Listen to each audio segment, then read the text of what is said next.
नमस्कार। आपको याद होगा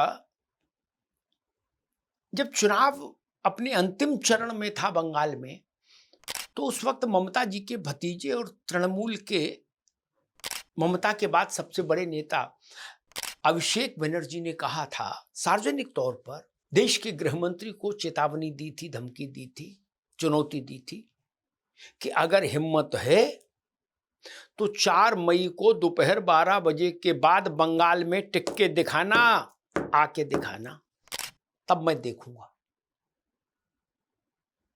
आज मुझे लगा कि हम लोगों को अभिषेक बनर्जी को याद दिला देना चाहिए कि अमित शाह आज सुबह सुबह ही कोलकाता पहुंच चुके हैं। आज भी रुकेंगे, कल भी रुकेंगे, कल शाम को वापस आएंगे। जो भी देखना दिखाना हो वो अभिषेक जी कर सकते हैं। वो अपनी शक्ति और सामर्थ्य को तोल लें, आजमा लें जरा कितनी शक्ति और सामर्थ्य शेष है। अब लोग अभिषेक बनर्जी को खोज रहे हैं, सोशल मीडिया पर ट्रोल हो रहे हैं। वो कह रहे कहां गए धमकी देने वाले जो कह रहे थे 4 तारीख के बाद, 4 तारीख को किसी के बाद किससे किसी का बाप नहीं बचा पाएगा किसी को, यहां मैं रहूं यहां। बाप छोड़िए, अब तो सब अपनी हिफाजत खुद ही कर ले रहे हैं। अभिषेक बनर्जी को ही अपनी हिफाजत की चिंता करनी पड़ेगी अब तो, ऐसा लोग बता रहे हैं। कुछ लोग उनकी गिरफ्तारी की संभावनाएं बता रहे हैं, कुछ जो गिरफ्तारी की अभी संभावनाएं नहीं बता रहे हैं वो कह रहे हैं फाइलें खुलेंगी सरकार बनने के बाद तो गिरफ्तारी होनी ही होनी है।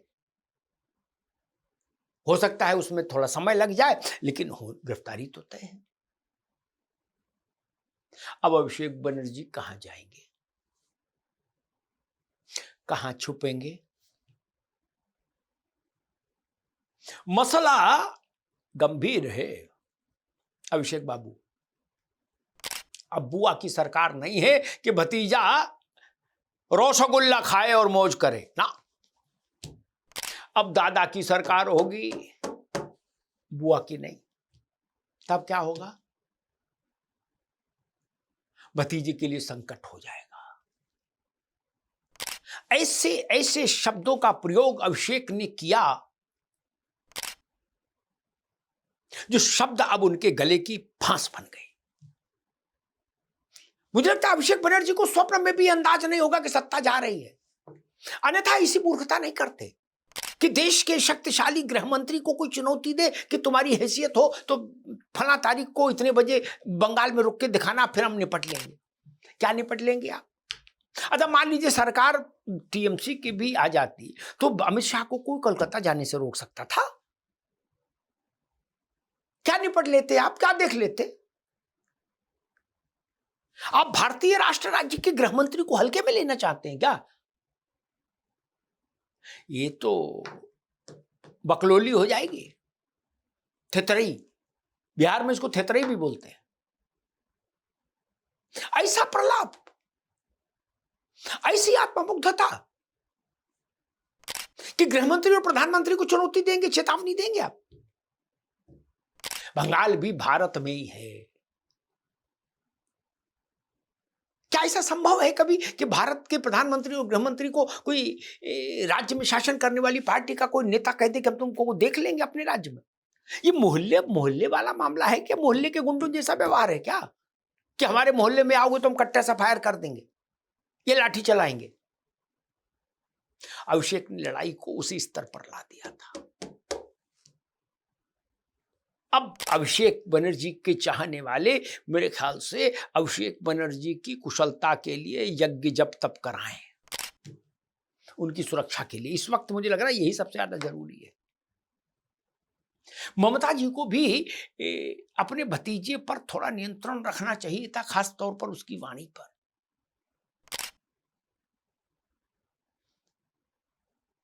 कोई भूलता नहीं है,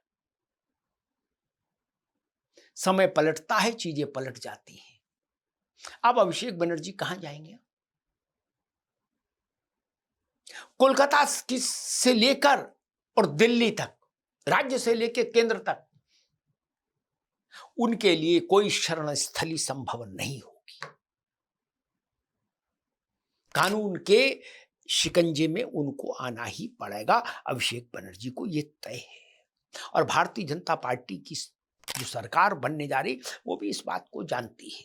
वो लोग भी इस बात को जानते हैं कि अभिषेक बनर्जी को की कारगुजारियों को लेकर राज्य में भारी आक्रोश है। जांचें होंगी।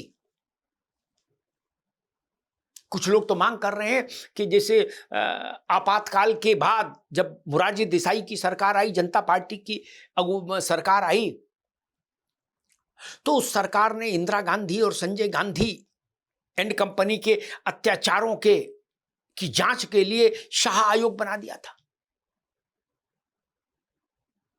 कि देश भर से जो शिकायतें मिले वो शाह आयोग आए और शाह आयोग उनकी जांच पड़ताल करे, गवाही ले, जांच करे।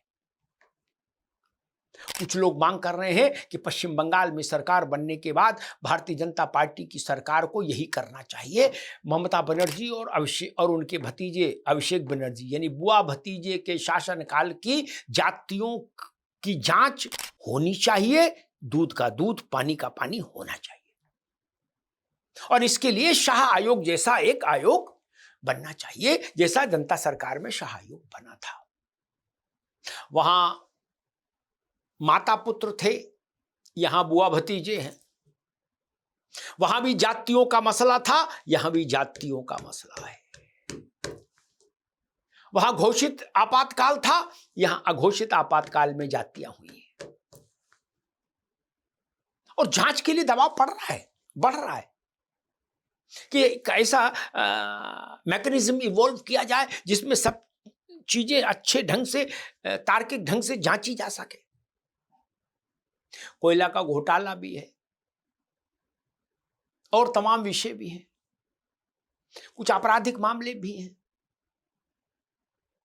सबके फाइलें खुलेंगी, कोई फाइल बंद नहीं रहेगी, ये तय जान लीजिए। क्योंकि अभिषेक बनर्जी ने अपने वाणी की विचित्रता से बहुत सारी चीजें अपने लिए असहज कर ली है।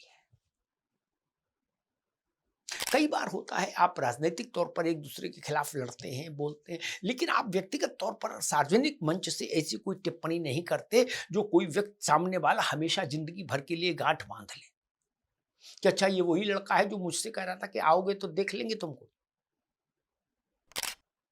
और किसी का बाप नहीं बचा सकता बंगाल में किसी को। ये भाषा ठीक नहीं, ये राजशाही की भाषा है, ये राजशाही नहीं है, ये लोकतंत्र है भाई। आप राजशाही की भाषा बोलेंगे लोकतंत्र में? ये लोकशाही है, ये खलीफा का शासन थोड़ी ना है, ये वोट का शासन है, वोट का शासन। उसमें आप कैसे कह देंगे कि किसी का बाप नहीं बचा सकता बंगाल में, यहां मैं हूं। आप जिले इलाही हैं, आप मां बदौलत हैं, आप मुगले आजम हैं क्या अभिषेक जी? नहीं ना, ना तो आप जिले इलाही हैं, ना मां बदौलत हैं, ना मुगले आजम हैं, ना जहां पनाह हैं, ना बादशाह हुजूर हैं। आप क्या हैं? ममता जी आपकी बुआ नहीं होती तो आप तृणमूल कांग्रेस का झंडा लेके नेताओं के जुलूस में पीछे चल रहे होते, आगे भी नहीं पीछे, और नारा लगा रहे होते जिंदाबाद जिंदाबाद जिंदाबाद जिंदाबाद है। और किसी मोहल्ला कमेटी की कार्यकारिणी में आप आपाते तमाम मनुहार के बाद। ये आपकी राजनीतिक स्थिति है अभिषेक जी। अगर आप ममता जी के भतीजे नहीं होते तो ये सच है आप तृणमूल कांग्रेस की मोहल्ला कमेटी के मेंबर होते। बहुत से लोगों को बिहार, बंगाल के बाहर बहुत से लोगों को नहीं पता होगा कि शुभेंदु अधिकारी ने जब तृणमूल कांग्रेस को छोड़ने का फैसला किया तो उस फैसले की वजह भी, उस फैसले के पीछे भी कारण के रूप में अभिषेक बनर्जी ही था। ममता बनर्जी ने अब अपने भतीजे को अपना उत्तराधिकारी बनाने की दिशा में जब चलना शुरू किया, बस वहीं से शुभेंदु अधिकारी को यह समझ आ गया कि अब तृणमूल कांग्रेस में मेरे लिए जगह नहीं बचेगी, क्योंकि ममता जी के सामने अब केवल एक ही चेहरा है, उनके भतीजे का, और बस यहीं से भतीजा बेलगाम होता चला गया। शुभेंदु तो अलग हो ही गए, वो प्रसंग फिर कभी सुनाऊंगा। और वहीं से अभिषेक बनर्जी तृणमूल की वास्तविक शक्ति के केंद्र के रूप में स्थापित हो गए। तो बिना कुछ किए जब आप शक्ति केंद्र हो जाते हैं तो थोड़ा बहुत असंतुलन और असंयम आ ही जाता है। वही अभिषेक बनर्जी पर आया, लेकिन मुझे लगा कि उनको याद दिला दें अभिषेक बनर्जी साहब को कि अमित शाह कोलकाता में हैं। आपने कहा था कि देख लेंगे अमित शाह को, देखिए और दिखाइए, ताकि देश भी देख पाए कि आप क्या कर सकते हैं। धन्यवाद।